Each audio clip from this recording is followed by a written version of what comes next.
Magandang araw mga kapatid. Atin na namang tatalakayin itong paulit-ulit na binibintang ng mga taga-ibang sekta tungkol sa mga ribulto ng Katoliko. Nag-viral na naman kasi itong isang pastor na nagpakilalang apostol daw na ang pangalan ay si Renato Carrillo, ang founder ng bagong sulpot na sekta na Jesus is Our Shelf.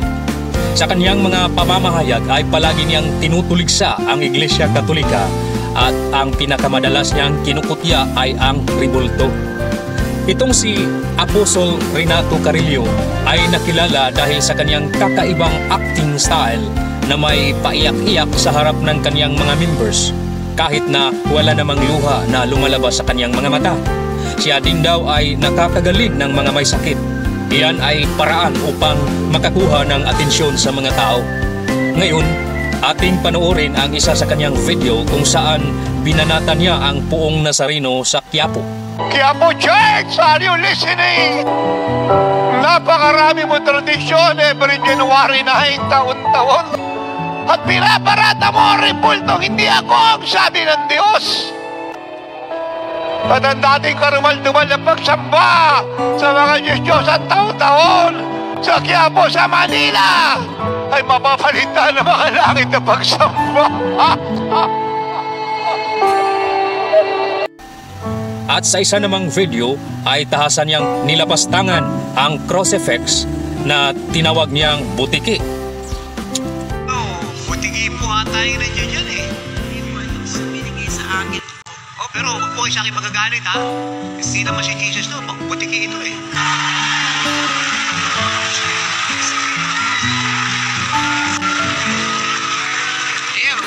Sino ka?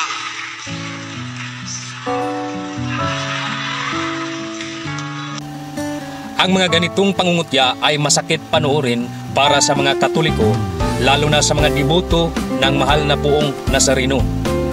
Paano natin masasagot ang mga tungkol sa Nazareno o kaya sa mga ribulto? Ating panoorin ang susunod na video. Salamat sa inyong pagsubaybay sa channel na ito mga kapatid. Ngayon ating pag-uusapan itong tungkol sa Nazareno na madalas pinupuna ng mga taga-ibang sekta. Tanong, may mababasa ba tayong Nazareno sa Biblia? Ang sagot diyan ay meron. Ayon sa Mateo 2:23, ito ang nakasa doon. At siya ay dumating at tumahan sa isang bayang tinatawag na Nazaret upang maganap ang mga sinalita ng mga propeta na siya ay tatawaging Nazareno. Mateo 2:23. Kaya napakalinaw na si Jesus pala ay tatawaging Nazareno. Hindi ito gawa-gawa lang ng mga Katoliko. Baka hindi pa ito nabasa ng mga sulpot o baka galit lang talaga sila ni Jesus Nazareno. Sunod na tanong, bakit itim ang Nazareno gayong hindi naman negro si Jesus? Ang sagot diyan ay ganito, walang kinalaman sa kulay ng materialis ang totoong kulay ng pagkatao ni Jesus. Di porkit maitim na statua si Virgin Mary na tinatawag na Black Madonna ay itim din si Maria. Di porkit ang kulay sa ribulto ni Rizal ay bronze o tanso, kaya ay kulay bronze rin ang balat ni Rizal. Ang mga estatuang iyon ay representasyon lamang at di kailangang eksakto, pareho o magkamukha sa taong nire-representa. Ang ribulto ng Nazareno kasi ay inukit ito mula sa isang itim na kahoy doon sa Mexico. Ito ay dinala dito sa Pilipinas sakay ng isang galyon, ngunit nasunog ito. Kaya ang kulay ng Nazareno na nasa Quiapo ay maitim. At noong World War II ay nasira ang orihinal na ribulto ng Nazareno, kaya ang kasalukuyang ribulto ng Nazareno ngayon ay replika na lamang ito mula sa orihinal na imahen na dumating galing sa Mexico. Uulitin ko, ang kulay sa materialis ng imahen o ribulto ay walang kinalaman sa kulay ng nire-representa nito. Gaya na lang sa mga pictures ng lula at lolo ko ay black and white pa. Pero di ibig sabihin na ganyan ang kulay ng balat nila noong buhay pa sila. Atin pong gamitan ng kunting common sense kung meron man tayo. Sunod na tanong, bakit punong-puno ng tao sa paligid ng imahen sa itim na Nazareno tuwing Enero 9 o January 9? Halatang sinasamba ng mga Katoliko ang ribulto ng Nazareno? Sagot, Yung dami ng mga nagsisiksikang mga taong ito na nakapalibot sa imahen ng Jesus Nazareno ay hindi akto ng pagsamba. Dahil wala naman tayong mababasa sa Biblia na ang pagkakaroon ng bulto-bulto ng tao sa paligid ng isang bagay ay isa itong pagsamba sa bagay na iyon. Wala tayong mababasang ganyang pahayag sa Biblia.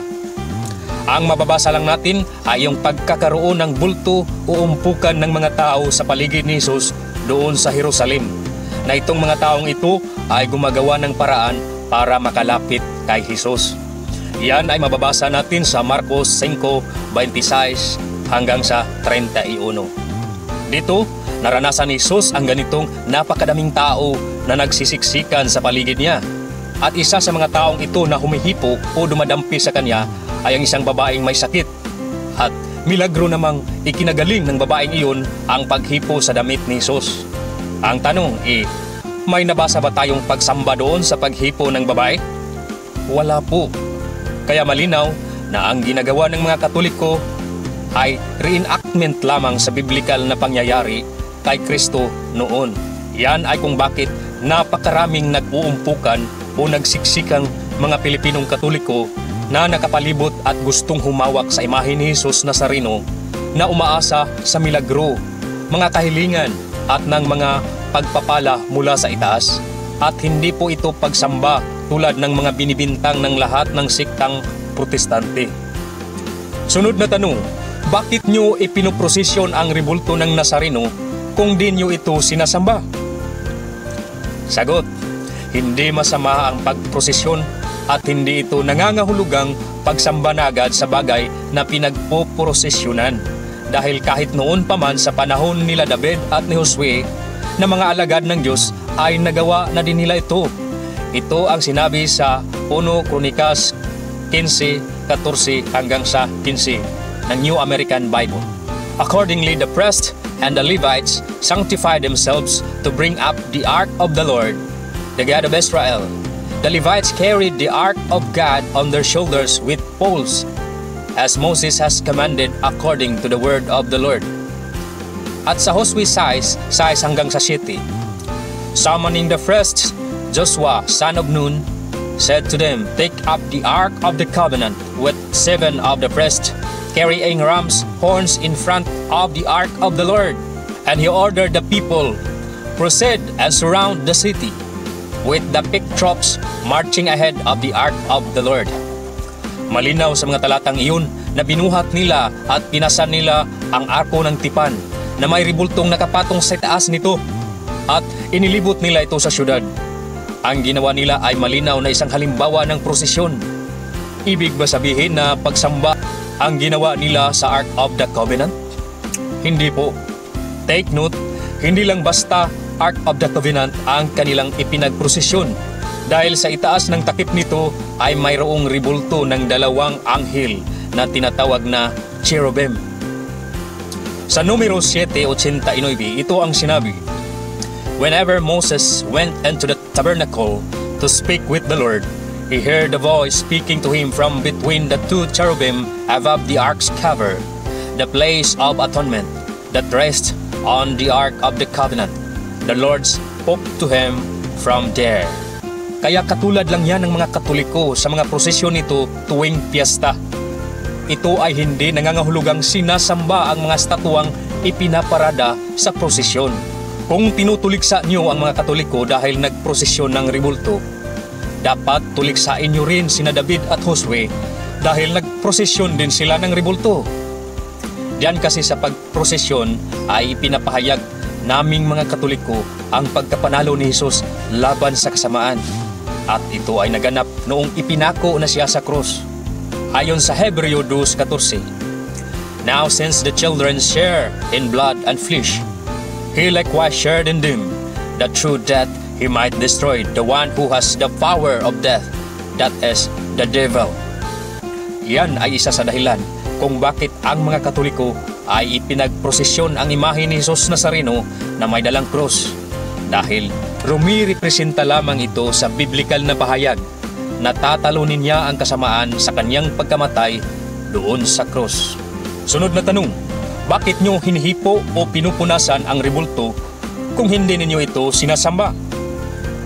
Ang sagot, ang mga Pilipinong Katoliko ay naniniwala sa mga himala o mga milagro kung saan ang isang bagay tulad ng rimulto ay ginagamit ng Diyos bilang instrumento para padaanin ang kanyang kapangyarihan sa mga bagay tulad ng relikya o kaya'y mga imahen ng mga santo, ni Maria at ni Jesus. Dahil alagad sila ng Diyos, kaya natural gagamitin ng Diyos ang kanilang mga imahen papunta sa mga tao at mga dibuto. At sa pamamagitan nito, ang sinumang humawak o dumampi sa mga bagay na ito ay makakaranas ng kakaibang himala o pagpapala o biyaya sa buhay at mga katuparan ng hiling. Itong paniniwalang ito ay hindi na bago at hindi imbento lang ng mga Katoliko dahil may mga kaganapan sa Biblia na ganito din ang nangyari. Tulad ng inanyuhang ahas na ginawa ni Moses sa tanso, at sino mang taong may sakit ang tumingin dito ay himalang gagaling sa sakit. Yan ay ayon sa Números 21:9. Moses accordingly made a bronze serpent and mounted it on a pole, and whenever anyone who had been bitten by a serpent looked at the bronze serpent, he recovered. Tulad din ng malamilagrong pagkabuhay ng isang bangkay noong itinapon ito sa hukay at dumampi ang balat nito sa mga buto ni Eliseo na isang banal.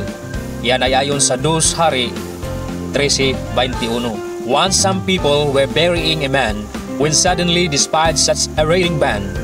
So they cast the dead man into the grave of Elisha, and everyone went up. But when the man came in contact with the bones of Elisha, he came back to life and rose to his feet. Milagro ang nangyari sa hindi pinangalan ng bangkay na itinapon doon sa hukay ng matagal na patay na si Eliseo. Dumampi lang ang balat ng bangkay sa mga buto ni Eliseo at nabuhay ang bangkay. Hindi lang sa mga bagay o relikya, kundi pati din sa buhay. Tulad na lang ni Apostol Pablo, gamit ang panyo na ipinunas sa kanyang katawan at ipinunas ito sa taong may sakit o mga sinaniban ay nakakagaling din. Yan ay ayon sa mga Gawa 19:11 hanggang sa 12. God was performing extraordinary miracles by the hands of Paul, so that handkerchiefs or aprons were even carried from his body to the sick, and the diseases left them, and the evil spirits went out. Katulad din sa himala noong humawak ang isang babaeng may sakit doon sa damit ni Jesus.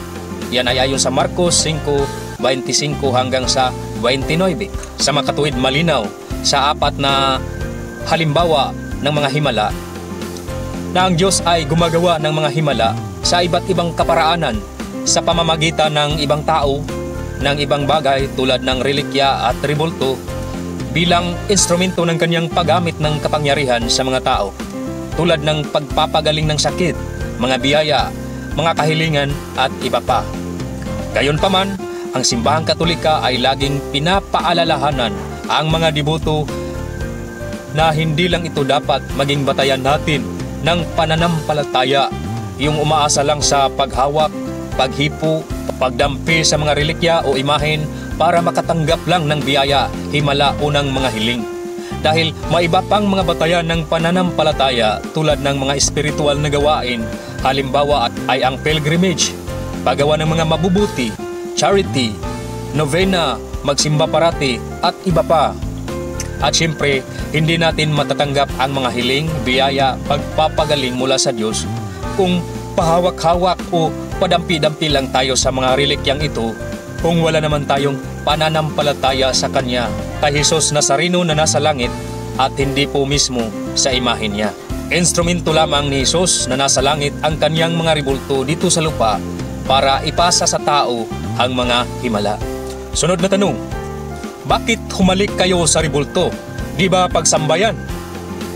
Sagot, ang paghalik ay hindi katumbas ng pagsamba. Katulad ng paghalik sa picture ng nobya mo, hindi ibig sabihin na sinasamba mo ang iyong nobya bilang Diyos. Ganon din ang ginagawa sa imahe ng Nazareno ay hinahalikan pero hindi nangangahulugang sinasamba mo ang ribulto mismo bilang Diyos.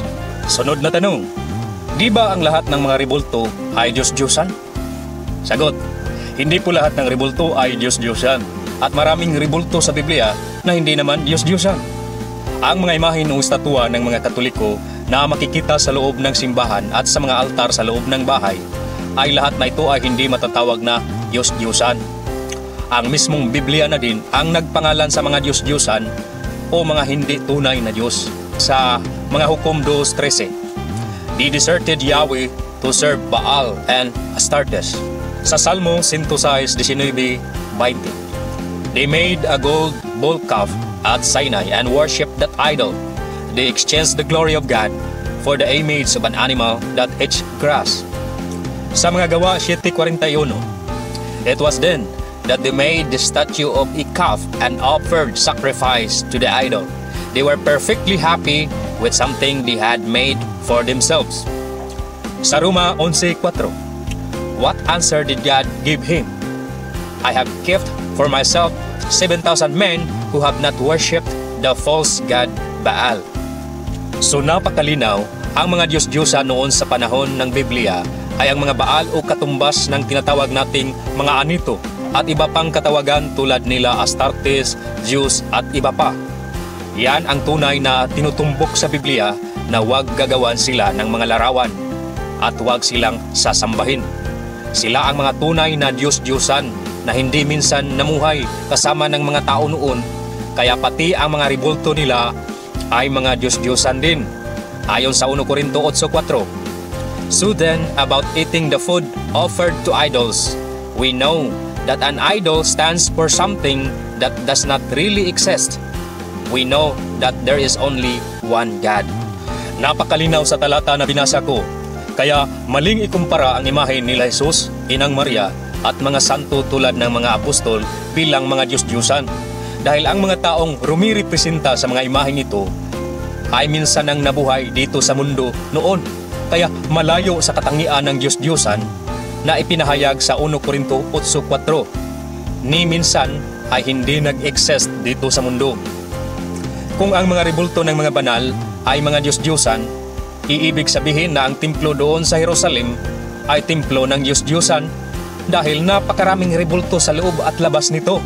Kung titingnan mo ang templo ng Diyos doon sa Jerusalem, ay halos magkamukha ito sa simbahan ng mga Katoliko dahil may mga rebulto ng kerubin o mga banal ito. Di katulad ng simbahan ng taga-ibang sekta na parang mga budiga ng kupra dahil dingding lang at mga gagamba ang makikita mo sa loob. Sunod na tanong, di ba ang ginagawa ng mga Katoliko ay pagsamba sa rebulto?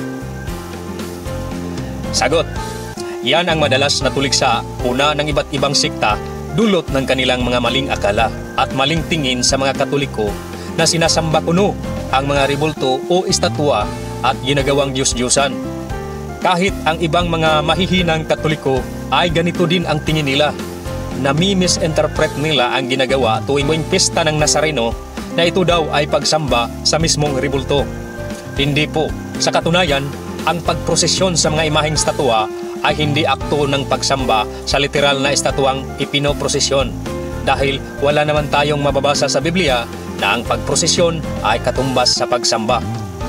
Kung totoo pa ang binibintang ng taga-ibang sikta na sumasamba tayo sa rebulto, hindi sana nakasulat yan sa mga aklat ng Katoliko o sa katisismo. Pero wala tayong mababasa na nagtuturo na ating sambahin ang mga rebulto bilang Diyos mismo. Bagkus, nilinaw ito ng doktrina ng simbahang Katolika. Diyan sa Catechism of the Catholic Church, ang opisyal na aral ng simbahan. Sa Catechism 1674, besides sacramental liturgy and sacramentals, catechesis must take into account the forms of piety and popular devotions among the faithful. The religious sense of the Christian people has always found expression in various forms of piety surrounding the church sacramental life, such as the venerations of relics, visits to sanctuaries, pilgrimages, processions, the Stations of the Cross, religious dances, the Rosary, medals, etc. At sa Catechism 1675, these expressions of piety extend the liturgical life of the church, but do not replace it. They should be so drawn up that they harmonize with liturgical seasons, accord with sacred liturgy, are in some way derived from it, and lead the people to it. since in fact the liturgy by its very nature is far superior to any of them. Malinaw ang iba't ibang anyo ng pananampalataya at ginagawang mga kabanalan tulad ng pagprosesyon, pangrelihiyong pagsasayaw, pilgrimage at iba pang mga aktibidad ay hindi ipinagpapalit ang totoong Diyos para lang dito. At ang layunin lamang ng mga ito ay palawigin ang mga liturhiyang buhay sa simbahan. Bukod pa doon, ang simbahang Katolika ay hindi tinitignan na ang mga imahen ay dapat sambahin na parang mga Diyos-Diyusan. Nilinaw na din ang doktrina ng simbahan ang tungkol dito. Ito ang sinabi sa Catechism 2132. The honor paid to sacred images is a respectful veneration, not the adoration due to God alone. Religious worship is not directed to images in themselves, considered as mere things, but under their distinctive aspect as images leading us on to God incarnate. The movement toward the image does not terminate in it as image, but tends towards that whose image it is. Malinaw dito na ang pagsamba ay hindi direkta sa mismong mga imahen, kundi ito'y binibigyan lamang ng paggalang, karangalan at respeto, at yan ay sa termino ng simbahan na tinatawag na veneration, hindi dahil sa pagsamba na katulad sa Diyos o adoration. At kahit pa sa ilang mga librong Katoliko na isinulat ng otoridad ng simbahan at ng mga pari, ay mariing sinasabing hindi sinasamba ang mga imahen, kundi binibigyan lamang sila ng karangalan. Ito ang isa sa aklat ng simbahang Katolika. We do not worship the saints, we only honor them as the special friends and servants of God. We adore God alone. Ayon sa Our Catholic Faith, page 220. At sa isa namang aklat Katoliko, we honor sacred images in order to show our veneration for the person he represents, not to adore them as gods. Ayon sa My Catholic Faith, page 191.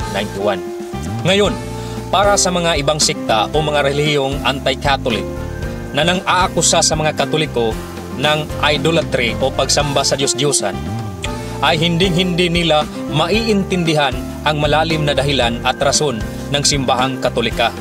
Maliban na lamang kung bukas ang kanilang isipan o maliban na lamang kung sila'y Katoliko din. Kaya sa mga patuloy na nanghuhusga batay lamang sa kanilang nakikita, ay nauuwi lamang ito sa pang-aakusa o pangbibintang na siyang pagsuway sa isa sa 10 utos ng Diyos. Sa Exodus 20:16, do not accuse anyone falsely.